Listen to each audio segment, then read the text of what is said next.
Hello mga Choyan, what's up? So good day. Ito yung part 2 natin mga Choy, na video natin. Dito mga Choy,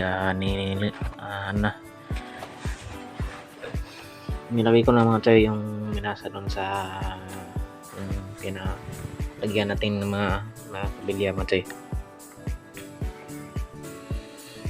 So di ko na pala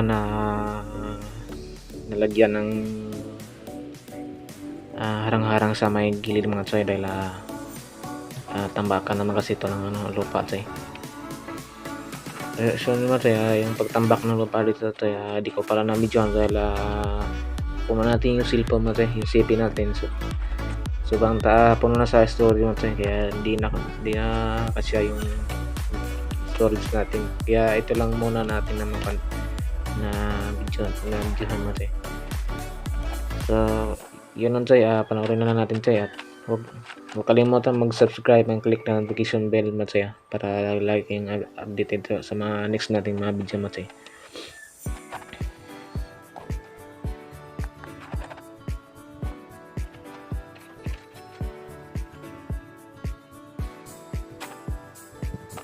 Paalala lang mga Choy, pag gumawa kayo ng CR Choy, kailangan na may pasungaw yun Choy, yung butas sa may kahit saan kasi yan pwede ilagay mo Choy, yung butas, para pag buhusan natin ng tubig Choy, hindi dumiretso yung Choy, yung binuhusan natin, kasi pag wala kasi yan ang butas Choy, yung pinag-flooringan natin Choy, may tendency Choy na hindi siya mahulog yung dahil naka-close lang yung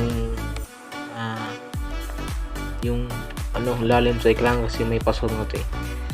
Parang Choy, parang panghaw Choy ba ng magsaing tayo, di ba? May agyanan sa usok mo Choy, parang ganun mga Choy.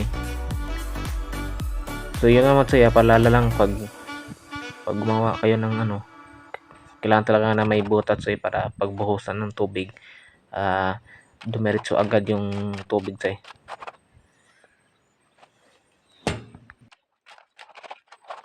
Sa time nito mga Choy, wala tayong helper Choy, no? So ako lang mag-isa dito mga Choy.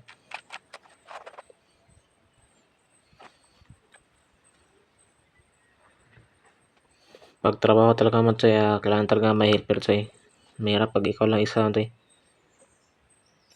sa'yo yung lahat na trabaho.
So yun mga Choy, hanggang dito na lang yung video natin Choy, no?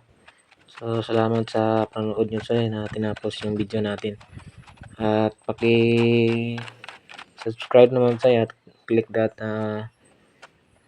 notification bell Choy, para lagi kayong updated sa mga video natin na sumusunod mga Choy. So yun lang Choy. So maraming salamat sa lahat, and thank you and God bless.